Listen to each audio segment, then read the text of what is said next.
السلام علیکم ورحمۃ اللہ وبرکاتہ۔ الحمد للہ نحمدہ ونستعینہ ونستغفرہ ونعوذ باللہ من شرور انفسنا ومن سیئات اعمالنا، من يهده الله فلا مضل له ومن يضلل فلا هادي له،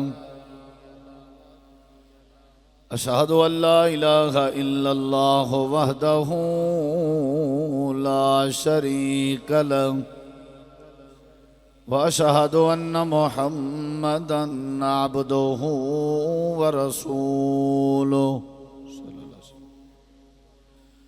أما بعد فأعوذ بالله من الشيطان الرجيم، بسم الله الرحمن الرحيم، يا أيها الذين آمنوا اجتنبوا كثيرا من الظن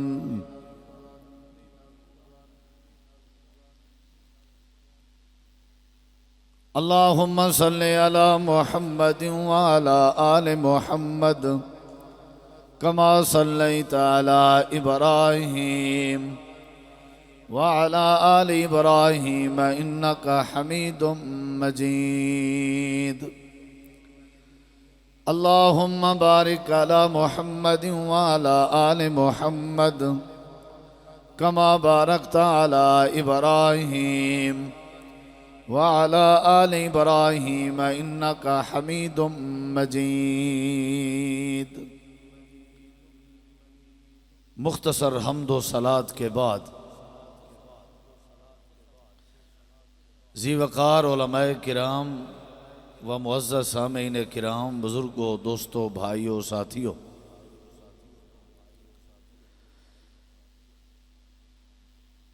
حدیث قدسی ہے، نبی کریم علیہ الصلاۃ والسلام فرماتے ہیں کہ اللہ تبارک و تعالی نے فرمایا، انا عند ظن عبدی بی، میرے بندے کا جس طرح مائنڈ ہوگا، جس طرح اس کی سوچ ہوگی، جس طرح وہ سوچے گا، جس طرح اس کا گمان ہوگا، میں اللہ تبارک و تعالی اس کی سوچ کے مطابق اس کا ساتھ دوں گا۔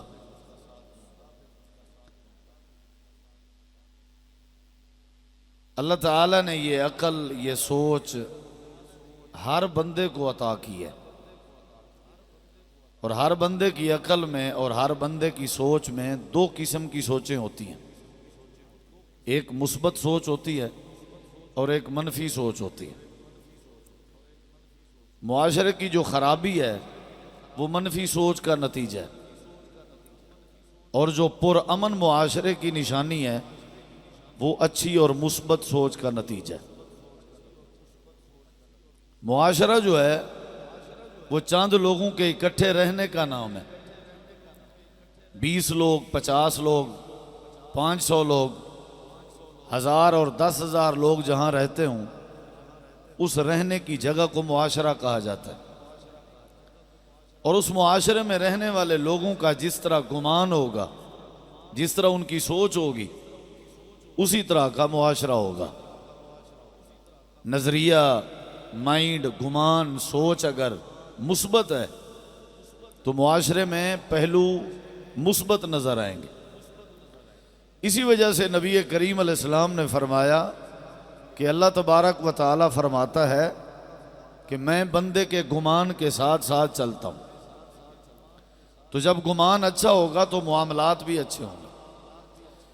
اور قرآن مجید کی جو آیت کریمہ کا حصہ میں نے آپ کے سامنے پڑھا ہے، اس میں بھی اللہ تعالی نے گمان کی بات کی ہے، اور اہل ایمان کو اللہ نے مخاطب کر کے فرمایا ہے، اے ایماندارو اجتناب کرو بچوں زیادہ گمان کرنے سے، ان بعض الظن اثم، بے شک بعض دفعہ یہ گمان کرنا، زیادہ سوچنا گناہ کا باعث ہوتا ہے۔ جب سوچ میں گناہ آ جاتی ہے تو بندہ پھر گناہ کا عمل بھی کر بیٹھتا ہے۔ تو اس سے بہتر ہے کہ زیادہ سوچا نہ جائے، زیادہ گمان نہ کیا جائے۔ اگر گمان کرنا بھی ہے تو حسن ظن رکھنا چاہیے، یعنی اچھا گمان رکھنا چاہیے۔ آج کل ہمارے ہاں ایک دوسرے پہ بدگمانی جو ہے وہ زیادہ ہو چکی ہے، جس کی وجہ سے دوری ہو چکی ہے ہمارے اندر۔ نبی کریم علیہ السلام اعتکاف کی حالت میں تھے اور آپ کی ازواج میں سے آپ کی زوجہ محترمہ آپ کے پاس تشریف لاتی ہیں اور آپ کی خدمت کرتی ہیں۔ کافی دیر کے بعد آپ اپنی زوجہ محترمہ کو حجرے تک چھوڑنے جاتے، تو جب آپ چھوڑنے جا رہے تھے، رستے میں تھے، تو دو شخص آ رہے تھے، انہوں نے سلام کیا۔ آپ علیہ السلام نے سلام کا جواب دیا اور ساتھ ہی فرمایا کہ میرے ساتھیو، یہ میری اپنی بیوی ہے، یہ میری اپنی بیوی ہے۔ تو انہوں نے عرض کی، اللہ کے نبی یہ کیسی بات فرما رہے ہیں، بھلا آپ کے بارے میں ایسا سوچا جا سکتا ہے؟ آپ نے فرمایا نہیں سوچا جا سکتا، لیکن شیطان انسان کے جسم میں اور اس کے دماغ میں ایسے گردش کرتا ہے جیسے انسان کے جسم میں خون گردش کرتا ہے۔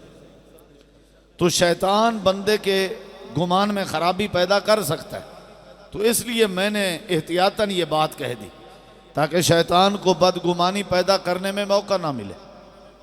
تو آج کل ہمارے معاشرے میں قتل و غارت کی جو وجہ ہے وہ بدگمانی ہے، آپس کی نفرت کی جو وجہ ہے وہ بدگمانی ہے۔ بعد میں پتہ چلتا ہے کہ اس طرح کی تو بات ہی نہیں تھی، جب معاملہ طول پکڑ جاتا ہے۔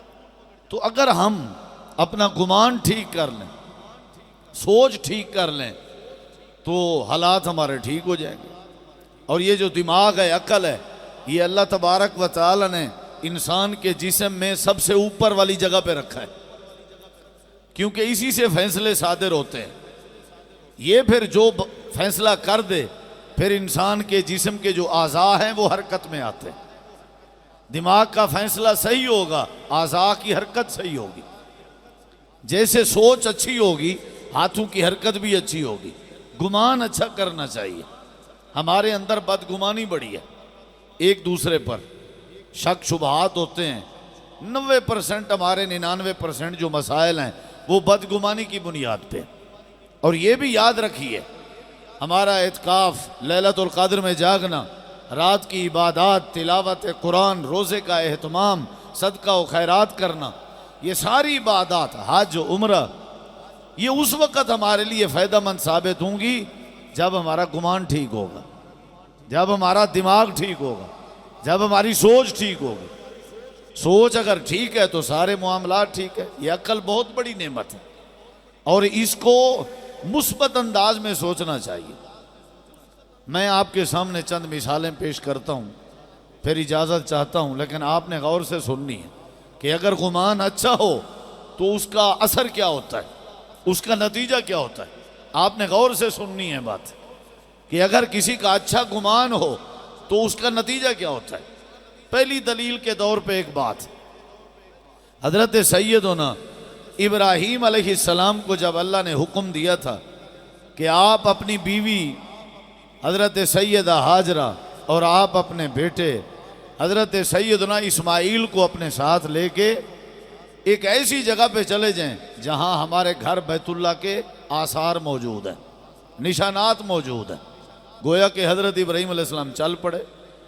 بڑے عرصے کے بعد اللہ نے بیٹا دیا تھا، حضرت اسماعیل عطا کیا تھا، اور پھر یہ حکم جاری ہوا کہ آپ ایسی جگہ پہ چھوڑ آئیے جہاں ہمارے بیت اللہ کی بنیادیں ہیں۔ تو چنانچہ اللہ تعالیٰ کی محبت غالب تھی، بیٹے کو ساتھ لیا، بیوی کو ساتھ لیا، چل پڑے بڑھاپے کی حالت میں، چلتے گئے تو ایسی جگہ جہاں بیت اللہ کے آثار موجود تھے وہاں جا کر کے پہنچے اور وہاں چھوڑا اور چھوڑ کے واپس آ رہے تھے۔ تو حضرت سیدہ ہاجرہ نے سوال کیا، صحیح مسلم میں آتا ہے، اے میرے سر کے تاج ابراہیم، ہمیں کیوں چھوڑے جا رہے ہیں آپ؟ کوئی وجہ بتا سکتے ہیں آپ؟ تو حضرت سیدنا ابراہیم علیہ السلام نے اپنی انگلی کا اشارہ آسمان کی طرف کیا اور اشارے کے ساتھ بات بتائی کہ اپنی مرضی سے نہیں چھوڑ کے جا رہا، بلکہ اللہ کی مرضی سے چھوڑ کے جا رہا ہوں۔ آگے بات میں کر رہا ہوں ذہن کی، سوچ کی، حالت کیفیت ذرا دیکھیں۔ حضرت سیدہ ہاجرہ ادھر ادھر دیکھتی ہیں تو ہر طرف جو ہے وہ بالکل ریگستانی علاقہ ہے، بیاباں ہے، غیر آباد علاقہ ہے، کیفیت عجیب سی ہے۔ تو کہنے لگیں اگرچہ سہولیات زندگی، ضروریات زندگی موجود نہیں ہیں، پھر بھی اگر اللہ تعالیٰ نے حکم دیا ہے ہمیں اس جگہ پہ چھوڑ دینے کا تو آپ اداس ہو کر کے واپس نہ جائیے۔ میں ہاجرہ کا یہ ذہن ہے، اذ اللہ یزینا، اللہ ہمیں ضائع نہیں کرے گا۔ سوچ کی بات ہوتی ہے نا، نہیں ضائع کرے گا اللہ۔ آپ ٹینشن نہ لیں، پریشان نہ ہوں آپ، کتنی بڑی بات ہے۔ ساری زندگی کا دار و مدار اسے ایک جملے پہ ٹکا ہوا ہے، اللہ ہمیں ضائع نہیں کرے گا۔ ہمیں ذرا مسئلہ ہو جائے ہم کہتے ہیں ہم تو گئے بھائی، ہم تو گئے بھائی، مولوی صاحب آپ ہی کچھ کریں، ہم تو گئے۔ ہمارے حوصلے ٹوٹ جاتے ہیں، گمان ہمارا بدگمانی میں مبتلا ہو جاتا ہے۔ ذرا مسئلہ بنے، بندے کو دلیر بناتا ہے اچھا گمان، بندے کو بہادر بناتا ہے اچھا گمان۔ حضرت سیدہ ہاجرہ فرمانے لگی اللہ میں ضائع نہیں کرے گا، آپ تشریف لے جائیں۔ حضرت ابراہیم علیہ السلام واپس آ رہے تھے اور اللہ کی بارگاہ میں دعا کی، اے پروردگار ربنا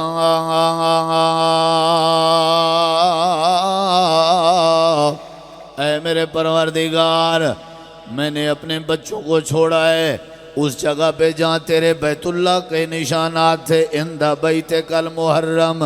اے میرے پروردگار، میری دلی تمنا ہے کہ میرے بیٹے کو، میری بیوی کو لیقیم الصلاۃ، نمازی بنا دے بھائی، یہی میری دعا ہے۔ یہ ریتلے علاقے میں بسنا مجھے برداشت ہے، یہ بیاباں اور غیر آباد علاقے میں اپنے بچوں کو چھوڑنا گوارا ہے، لیکن میرے بچے بے نماز ہو جائیں یہ گوارا نہیں۔ میری دعا ہے کہ میرے بچوں کو بیت اللہ کی برکت سے پکا نمازی بنا دے۔ حضرت سیدہ ہاجرہ کا مائنڈ دیکھیے، گمان دیکھیے۔ اے ابراہیم آپ چلے جائیے، اللہ ہمیں ضائع نہیں کرے گا۔ یا اللہ اب تو بتا دے کہ پھر کیا معاملہ ہوا۔ اللہ فرماتے ہیں قرآن کریم پڑھ کے دیکھ لو، یا آج بھی مکہ کی طرف اپنی نظریں کر کے دیکھ لو، حضرت سیدہ ہاجرہ کے مائنڈ، گمان اور حسن ظن کی برکت سے میں اللہ نے اس جگہ کو شاد آباد کر دیا تھا۔ ساری دنیا کا رخ اللہ نے بیت اللہ کی طرف کر دیا۔ جگہ آباد ہوئی کہ نہیں ہوئی؟ کس وجہ سے؟ نظریے کی وجہ سے، گمان کی وجہ سے، سوچ کی وجہ سے کہ اللہ ہمیں ضائع نہیں کرے گا۔ تو اللہ نے کہا پھر ہم نے ضائع نہیں کیا۔ آج بھی دنیا لاکھوں روپے خرچ کر کے جاتی ہے اس جگہ پہ۔ تو یہ سوچ پہ سارا انحصار ہوتا ہے۔ یہ خودکشی کرنے والے کون ہوتے ہیں؟ بری سوچ رکھنے والے۔ ان کو خودکشی پہ کون سی چیز مجبور کرتی ہے؟ غلط سوچ۔ یہ قتل کرنے والوں پہ، قتل کرنے والوں کو کون سی سوچ مجبور کرتی ہے؟ غلط سوچ۔ یہ چوری کرنے والے کے پیچھے کیا ہے؟ سوچ ہے۔ ڈکیٹی کرنے والوں کے پیچھے کیا ہے؟ سوچ ہے۔ سوچ اچھی ہوگی، معاملہ اچھا ہوگا۔ ایک دوسرے کی ہمدردی، ایک دوسرے کی خیرخواہی وہی کرے گا جس کی سوچ اچھی ہوگی، جس کا گمان اچھا ہوگا۔ ایک اور دلیل، حضرت سیدنا موسیٰ علیہ السلام اللہ تعالیٰ کے حکم سے ہجرت پہ جا رہے ہیں، بنی اسرائیل ان کے ساتھ ہیں۔ جاتے جاتے جاتے جاتے جاتے اچانک آگے دریا آ جاتا ہے۔ حضرت سیدنا موسیٰ علیہ السلام کے جو اصحاب تھے، ساتھی تھے، وہ رک جاتے ہیں۔ سامنے دریا تھا۔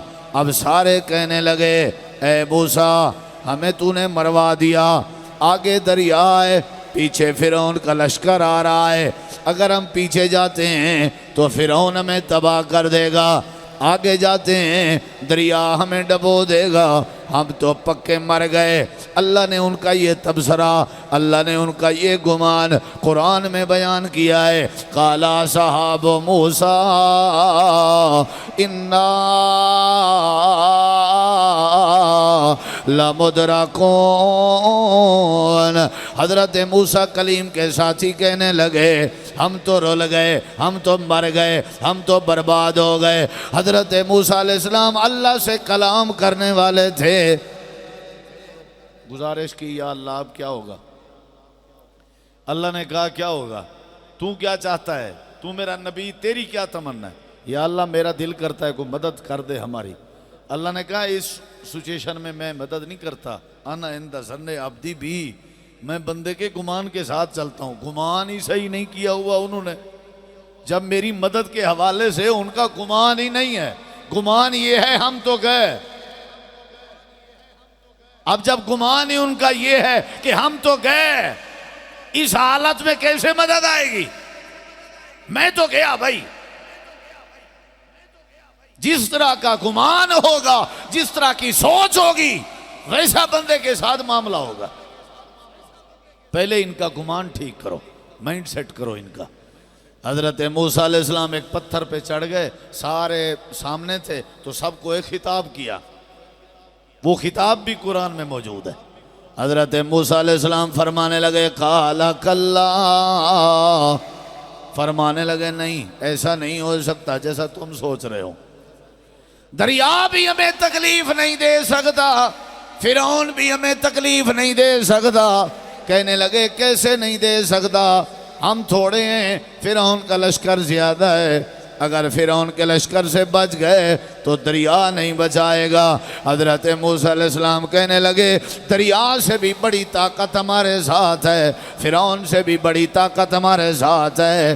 ان ربی معی ربی سیہدین، اللہ میرے ساتھ ہے، اللہ کے حکم سے میں نے ہجرت کی تھی۔ ساری قوم کہنے لگی اچھا اب بات ذہن میں آئی، اللہ ہمارے ساتھ ہے، ہمیں گھبرانے کی کوئی ضرورت نہیں، اب ہمیں اللہ پہ گمان ہے، یقین ہے کہ اللہ ہماری مدد ضرور کرے گا۔ یا اللہ اب تیرے بندوں نے تیرے بارے گمان اچھا کر رکھا ہے۔ اللہ فرماتے ہیں پھر یہ بتا تیرے ہاتھ میں کیا ہے؟ یا اللہ میرے ہاتھ میں ڈنڈا ہے، سوٹا ہے۔ اللہ نے فرمایا ماری سے پانی میں، حضرت موسیٰ کلیم نے سوٹا اپنا پانی پہ مارا، اللہ نے جتنے حضرت موسیٰ کی قوم کے قبیلے تھے اتنے اللہ نے صاف راستے بنا دیے۔ مدد نہ آنے میں اللہ کا کوئی قصور نہیں ہے، ہمارا قصور ہے۔ دعا ہماری قبول نہیں ہو رہی، اس میں اللہ کا کوئی قصور نہیں ہے۔ ہم ہی شروع سے کہتے ہیں مولانا ہم تو گناہگار ہیں، ہماری کہاں سنتا ہے؟ بھئی آپ نیک آدمی ہیں، آپ کی ضرور سنے گا۔ اللہ کہتے ہیں تیری بنیاد ہی صحیح نہیں، تو نے میرے بارے ایسا بڑا جملہ بولا ہے کہ میں تیری سنتا ہی نہیں، یہ کیسے ہو سکتا ہے؟ رکوع سے جب اٹھتا ہے تو سامع اللہ لمن حامدہ کی صدا لگاتا ہے، جس کا ترجمہ یہی ہے کہ ہر وہ بندہ جو اللہ کی تعریف کرے اللہ اس کی سنتا ہے۔ تو نے پہلے سے ہی کہہ دیا۔ اکثر لوگوں کو روتا دیکھا ہے، جی مولوی صاحب میں تو بڑا پریشان ہوں۔ بھئی کیا ہوا؟ بس جی سمجھ نہیں آتی کیا ہوا، سمجھ نہیں آتی۔ بھئی تو دماغ ٹھیک رکھ اپنا، سارا معاملہ ٹھیک ہو جائے گا۔ اکثریت لوگ اپنے دماغ کی بدگمانی کا شکار ہیں۔ جب دماغ کی سوچ مضبوط ہوگی تو انشاءاللہ معاملات مضبوط ہو جائیں گے۔ سارا معاملہ ادھر ٹکا ہوا ہے ذہن پہ۔ موسیٰ علیہ السلام کی پھر اللہ نے مدد کی، رستے بن گئے، ساری قوم پار نکل گئی، ادھر دوسری طرف پہنچ گئی۔ پیچھے سے لشکر فرعون آ گیا، انہوں نے کہا رستے بنے ہوئے ہیں، چلو بھی بھاگو دریا میں، چلو شاباش۔ سارا لشکر جب دریا میں آیا تو سارے کا سارا لشکر جب دریا میں تھا تو اللہ تعالیٰ نے حکم دیا کہ اے دریا کی موجیں، میں نے تمہیں روکا تھا ان لوگوں کے لیے جن کا گمان اچھا تھا۔ یہ جو لوگ تیرے اندر آئے ہوئے ہیں ان کا گمان اچھا نہیں ہے، اللہ نے پانی کو چلایا، سب کو غرق کر دیا۔ اب اللہ نے قرآن میں اس کی مثال دی، وَأَغْرَقْنَا آلَ فِرْعَوْنَ وَأَنْتُمْ تَنْظُرُونَ، تم اپنی آنکھوں سے دیکھ رہے تھے، میں نے آل فرعون کو غرق کیا تھا۔ اس کی وجہ یہ تھی غرق ہونے والوں کی سوچ صحیح نہیں تھی اور بچنے والوں کی سوچ اچھی تھی۔ دار و مدار کس چیز پہ ہے بھائی ہمیں جن نہیں ڈرا سکتے، بس ہماری سوچ ہے ڈرا کے دکھاؤ۔ ہمیں تعویذ کچھ نقصان نہیں دے سکتے، نہیں دیتے بھائی۔ ہم ان درختوں سے، ان جھاڑیوں سے، ان پتھروں سے، پہاڑوں سے، ان قبوں سے، جبوں سے نہیں ڈر لگتا ہمیں، ڈرا کے دکھاؤ۔ یہ سارا معاملہ سوچ پہ ہوتا ہے۔ میرا بچہ بیمار ہو جائے، اللہ شفا دے گا، پڑے ہوئے دھاگے کو باندھنے سے شفا نہیں ملتی، یہ میری سوچ ہے۔ تو اللہ تعالیٰ سوچ کے مطابق ہی معاملہ کر دیتا ہے، جیسی سوچ ہوگی ویسا معاملہ ہوگا۔ سوچ اچھی کر لو، معاملے ٹھیک ہو جائیں گے۔ جب بھی سوچا کرو اچھا مثبت سوچا۔ دو بندے بیٹھے ہوئے تھے باہر برآمدے میں، میں ادھر اندر بیٹھا ہوں، میں ان کی طرف دیکھ کے کہتا ہوں لگتا ہے کوئی چکر ہے، پتہ نہیں ہے کہ نہیں ہے، اب بتاؤ اس میں نقصان ان کا ہے یا میرا ہے؟ چکر ہے، لگتا ہے کس کا؟ نقصان تو میں اپنا کر رہا ہوں نا، انہیں تو پتہ ہی نہیں، میں تو اپنی سوچ کا، اپنی عقل کا، اپنی طاقت کا نقصان کر رہا ہوں۔ ہاں لگتا ہے کوئی رولا ہے، خام خواہ بس معاملات بگڑ گئے۔ میں نے تجھے دیکھا بعض دفعہ زہری چیز کچھ اور ہوتی ہے، معاملہ کچھ اور ہوتا ہے، دیکھنے میں کوئی اور چیز نظر آتی ہے، لوگوں کے ہاتھ کی صفائی ہوتی ہے، معاملہ کچھ اور ہوتا ہے۔ بندے سے بعض دفعہ بہت بڑا جرم ہو جاتا ہے، بعد میں پتہ چلتا ہے یار یہ کیا تھا۔ اس وجہ سے پہلے سے ہی بندے کو گمان اچھا ہونا چاہیے۔ سوچ جب رکھو تو اچھی رکھو۔ اچھا بھئی اب دوسرا حصہ، کیسی سوچ ہونی چاہیے؟ مثبت ہونی چاہیے۔ مثبت سوچ کسے کہتے ہیں؟ مثبت سوچ کہتے ہیں کہ آخرت کے بارے میں سوچو۔ جب بھی سوچو کس کے بارے میں؟ اللہ تعالیٰ نے قرآن مجید میں فرمایا بل تؤثرون الحیات الدنیا والآخرۃ خیر وابقا۔ اللہ فرماتے ہیں جب بھی سوچا کرو آخرت کے بارے میں سوچا کرو، دنیا کے بارے میں نہ سوچا کرو۔ جب آخرت کے بارے میں سوچو گے اللہ تمہاری دنیا بھی سونی اور خوبصورت کر دے گا، آخرت بھی اللہ تمہاری بہتر کر دے گا۔ آئیے ذرا سوچ پہ ملاحظہ کیجئے۔ صحیح البخاری میں آتا ہے انصار صحابہ کرام آپس میں اکٹھے بیٹھے ہوئے ہیں، مشورہ کر رہے ہیں۔ اللہ کریم نے ہمیں رقبے دیے، اللہ نے ہمیں فصلیں دی ہیں، اللہ نے ہمیں زمینیں دی ہیں، وہ زمینیں فصلیں پہاڑ کے اوپر والے حصے میں، جو پانی کے چشمے ہیں وہ پہاڑ کے نچلے حصے میں بہتے ہیں۔ پانی نیچے ہے، رقبہ اوپر ہے، پانی کو اوپر پہنچتے پہنچتے ٹائم لگ جاتا ہے۔ آؤ چل کے چلتے ہیں، اللہ کے نبی علیہ السلام کے پاس مل کے چلتے ہیں، جا کر کے درخواست کرتے ہیں اللہ کے نبی ہمارے لیے دعا کر دیجئے، اللہ نے ہمیں رقبے اوپر دیے ہیں، پانی کے چشمے بھی اللہ اوپر عطا کر دے۔ فیصلہ کیا، سوچ سوچی، پانی کے چشموں کی میٹنگ ہوئی، اتفاق ہوا، چل پڑے۔ دور تھے، نبی پاک کی نظر پڑی، آپ نے ساتھ بیٹھنے والوں کو فرمایا لگتا ایسے ہے جیسے کوئی ڈیمانڈ لے کے آ رہے ہوں۔ آ گئے، السلام علیکم، آپ نے جواب دیا وعلیکم السلام، بیٹھ گئے، کوئی حال حوال نہیں ہوا۔ آپ نے فرمایا میرے ساتھیو جو سوچ کے آئے ہو، جو سوچ کے آئے ہو مانگو شاباش، مانگنا تمہاری ذمہ داری ہے، اللہ سے لے کے دینا میری ذمہ داری۔ کیا سوچ کے آئے ہو مانگو۔ اب دیکھیے ذرا بات ساری کس چیز کی ہے؟ بولیے کس کی؟ سوچ کی بھائی۔ جب تک سوچ ٹھیک نہیں مجھے دنیا کی کوئی طاقت ٹھیک نہیں کر سکتی، یہ ذہن میں رکھیں۔ پہلے اس کو بدلنا ہوگا۔ نبی علیہ السلام مکے میں آپ کتنا عرصہ رہے؟ 13 سال، اور مدینے میں 10 سال۔ 13 سال میں کوئی نماز یا کوئی احکامات نہیں تھے، 13 سال میں لوگوں کا آپ مائنڈ سیٹ کرتے رہے، ذہن سازی ہوتی رہی، پھر 10 سال میں جا کر کے شرعی احکامات جاری ہوئے۔ ذہن سازی ضروری ہے، کسی کو قائل کرنا ہوتا ہے پہلے، بعد میں جا کر کے معاملہ ہوتا ہے. تو پہلے ہماری سوچ ہی ٹھیک نہیں ہے، نہ برکت کے حوالے سے. ہرمل کا دھواں ہم لگاتے ہیں دکانوں میں تاکہ برکت آ جائے. اب جس کی سوچ یہ ہے کہ ہرمل کے دھوئیں سے برکت آتا ہے، خاک برکت آئے گی؟ رولا تو سارا سوچ کا ہے. شش کلمے کا ایک وہ پینا فلیکس ہوتا ہے، اس کو لگا دیتے ہیں دیوار پہ، میاں اس سے برکت آ جائے گی. ٹھیک ہے بھئی، جس طرح تیری سوچ ہے اسی طرح ہی ہوگا. یہ سارے معاملات ہماری سوچ کی وجہ سے ہیں. اب دیکھیے ذرا، جاؤ بھئی شاباش، جو کہنا چاہتے ہو کہو، میں اللہ سے ضرور لے کے دوں گا.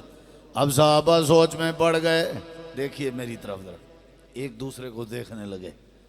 ایک صحابی کہنے لگا، اللہ کے نبی ہمیں اجازت دیجئے، ہم ذرا سائیڈ پہ ہو کے ذرا مشورہ کر لیں کہ ہمیں کیا چاہیے.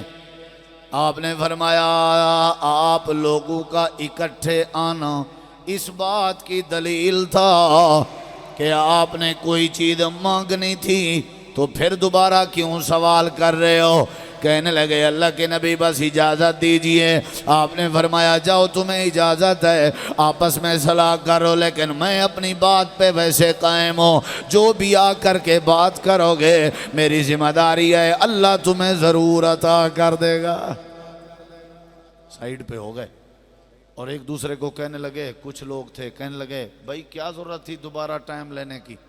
آپ نے اتنی بڑی آفر کر دی، کہہ دیتے ہمیں پانی کے چشمے چاہیے. ہم چشمہ لینے آئے ہیں، ہم پانی لینے آئے ہیں. یہ کیسی بات کی ہے آپ نے؟ اجازت مانگی. ایک صحابی کہنے لگا، بھائی بات سنو، اتنی بڑی آفر کی نبی پاک نے، اتنی بڑی کہ جو مانگو ملے گا. پانی کے چشمے مانگ کے جاتے، ہمیں سمجھدار کون کہتا؟ عجیب بات ہے. موقع تو دو سوچنے کا. ہاں بھئی کیا مانگنا چاہیے؟ کسی نے کیا کہا، کسی نے کیا. ایک صحابی جو چھوٹی عمر کا تھا کہنے لگا، جی میری رائے یہ ہے، موقع بنا ہوا ہے، اللہ کے نبی علیہ السلام کی عدالت میں جاتے ہیں، جا کر کے عرض کرتے ہیں، اللہ کے نبی دعا کر دیجئے اللہ ہمیں معاف کر دے. چشمے بھول گئے، بات ساری سوچ کی ہے. چشمے، زمینیں، فصلیں گئی. صحابہ کرام اللہ کے نبی کے پاس آئے، آ کر کے عرض کرنے لگے، اللہ کے نبی ہم نے سوچ لیا ہے، ہماری گزارش ہے دعا کر دیجئے اللہ ہمیں معاف کر دے. آپ نے اپنے دستے دعا پھیلائے، آپ نے دعائیا کلمات ارشاد فرمائے، اللہم اغفر لے انصار، اللہ انصاریوں کو معاف کر دے. انصاری بیٹھے تھے ساتھ، کہنے لگے، اللہ کے نبی موقع بنا ہوا ہے، دعا کر دیجئے اللہ ہمارے بچوں کو بھی معاف کر دے. اللہم اغفر لے ابناء الانصار، اللہ ان کے بچوں کو معاف کر دے. کہنے لگے، دعا کر دیجئے اللہ ہمارے بچوں کے بچوں کو بھی معاف کر دے. اللہم اغفر لے ابناء الانصار. کہنے لگے، دعا کر دیجئے اللہ ہمارے عورتوں کو بھی معاف کر دے. آپ نے فرمایا، والے نساء الانصار. اور کہنے لگے، دعا کر دیجئے اللہ ہمارے نوکروں کو معاف کر دے. فرمایا، والے موالے الانصار. تو یہ صحابہ کی سوچ تھی. سوچ اگر اچھی ہوگی تو معاملات اچھے ہوں گے. تو یہ سارا دار و مدار ہمارے اعمال کا، ہمارے معاشرے کا، ہمارے معاملات کا ہماری سوچ پہ ہے. جب سوچ ہوگی ہماری مثبت تو ہماری زندگی کے معاملات بھی انشاءاللہ مثبت ہوں گے. اللہ سے دعا ہے اللہ ہمیں عمل کرنے کی توفیق عطا فرمائے. جرنیل اہل حدیث، قائد اہل حدیث حضرت مولانا علامہ حافظ ابتسام الہی ظہیر صاحب حافظہ اللہ تشریف فرما ہیں. دعا ہے اللہ ان کی زندگی میں برکت نصیب فرمائے، ان کا سایہ جماعت پہ، ہم پہ، ہمارے سروں پہ قائم دائم رکھے. آپ لوگوں کی تشریف آوری اللہ قبول فرمائے. جزاکم اللہ خیرہ و احسن.